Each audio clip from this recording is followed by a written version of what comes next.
Hey guys, Steven here, back with another video, and today I want to show you how you can create dramatic cityscape photos. I wasn't able to make this tutorial maybe a year ago because I never really took pictures of buildings. I didn't think that was really cool. Like, I naturally take pictures of humans. But I went on a trip this past weekend to Montreal, and I have a bunch of pictures of buildings, and I finally created that dramatic effect that I see a lot on Instagram. Oh my god. But yeah, if you guys enjoyed this video, hit the thumbs up button and let's get straight into it.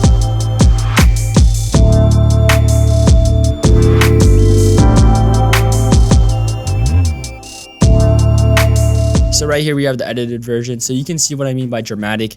It really pushes your eye to the middle, and it's really like dark on the edges, and it looks like Gotham City sort of. So I'm just gonna reset this, and I'm gonna show you guys how I did this really. I think I used a preset for that, but I'm gonna try not to use a preset for this particular one. So first we're gonna just crop it and rotate a little. There's actually a cool thing you can do for the angle, where if there's a horizon line, you can just set it like this and it'll align with that line that you created. So that's a little tip. So I'm gonna do that. Now you can see it's very flat. The issue I had with creating cool city photos is it just didn't have color. So I'm gonna show you how you can do that. So the first thing is just increase the contrast like a lot because it just is boring if it's just flat, right? Next thing is lower highlights. The reason you want to lower the highlights is because you want to sort of see the sky. The way I shot it, you can't see the sky anyways. I didn't shoot it at a super high f-stop, like it's at 1.6. So there's no way that the sky is going to be in there. But what you could do to sort of have it in there is lower the blue, so you can see some of the clouds. So just like that. The next thing is lower shadows. You know my editing style is like super dark shadows and super bright whites and highlights. So that's how I'm sort of going to do this. But I sort of still want to see the clouds, so I don't want to increase it too much.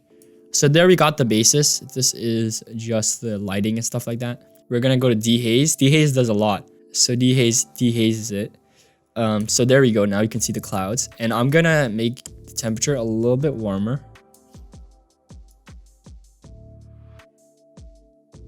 Just because I don't want that too blue. But if you want to, you can just go to saturation and turn down the blue anyways. I'm actually going to do that and keep it. Oh, that looks weird. And maybe we'll increase the highlights a little bit. It looks a little bit dead right now. Maybe change the tint a bit. I honestly don't even remember how I did the first edit. But yeah, now we're going to increase the vibrance and saturation because I feel like it. Because I don't like boring stuff.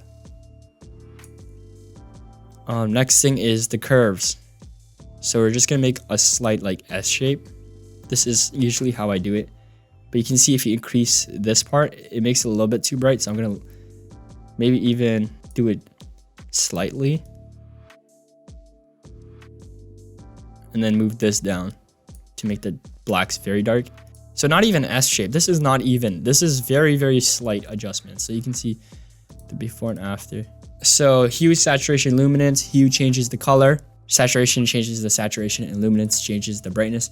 So I think we're going to keep the hue the same just to keep the accuracy. You could change a couple things like this. I don't really like the muddy yellow, so we might change the green to the right side. Yeah. I'm just looking at where the color changes and just adjusting it. Like, do I like this red or this orange better? Yeah. This is a preference. This is no skill. Like, maybe the skill is knowing what colors look better, but I might increase the clarity a bit in the texture. Right now it looks a little bit overdone. Can't lie. But we're going to go back and adjust it later.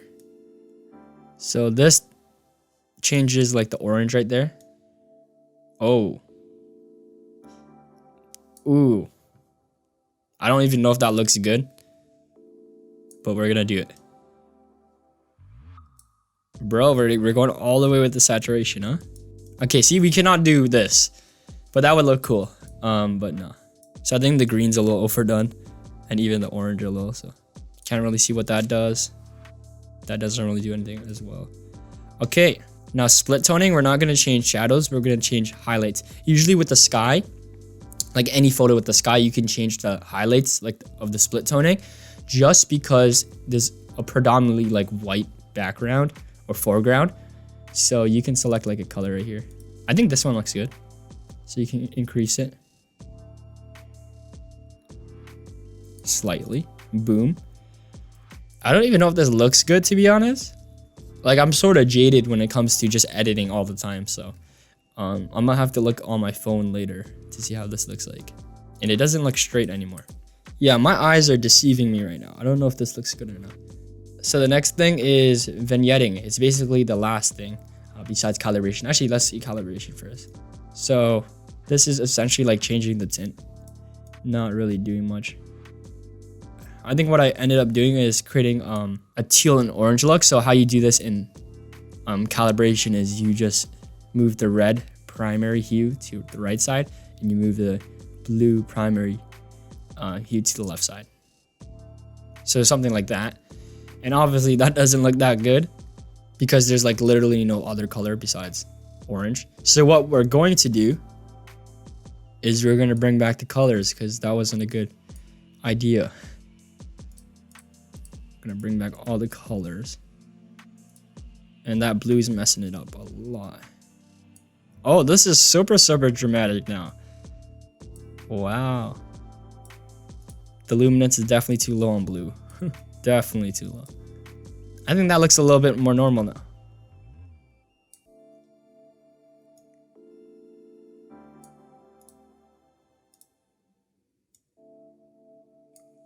There we go to a little bit more normal state.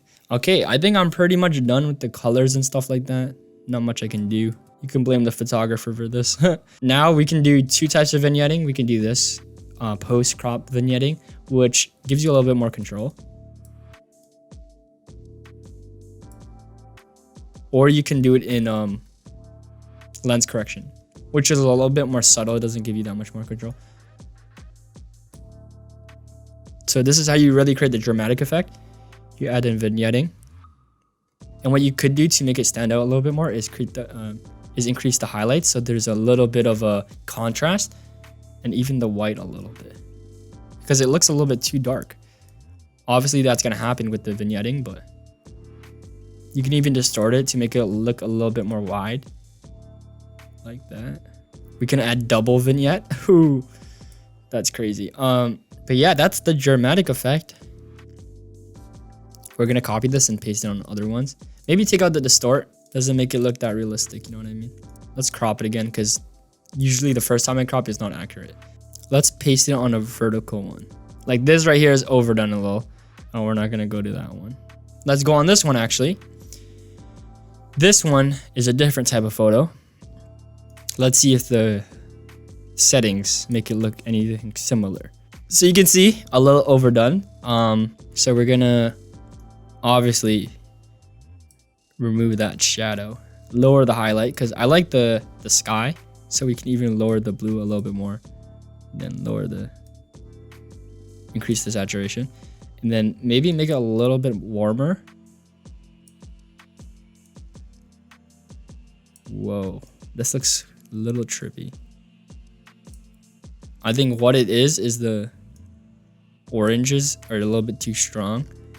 So maybe the luminance, it's a little bit too bright. Oh, you know what it is? It's the vignetting. There's a little too much vignette. There you go. It looks a little bit more normal. Yeah, this has a lot more saturation than the one that came before.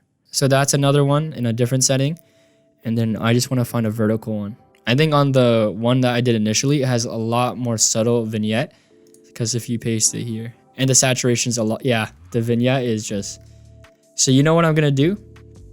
I'm going to turn the effects one off. And yeah, that's perfect right there. So this one did fine. And I'm going to make it a little bit warmer. Oh, that's what it is. So you can see how much the luminance really changes it. So there you go. And I'm actually going to copy this onto one of the horizontal ones, landscape ones, to see the difference. Because the vignette was a little wonky. So you can see the change that vignette does. So let's increase it for this one because it's a wider photo. So you can see the before and after.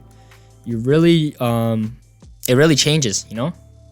A lot more color, a lot more punch to it. But yeah, hopefully you guys enjoyed this video. Hopefully it helped you out. If it did, hit that thumbs up button. My name is Steven, and I'll see you in the next one.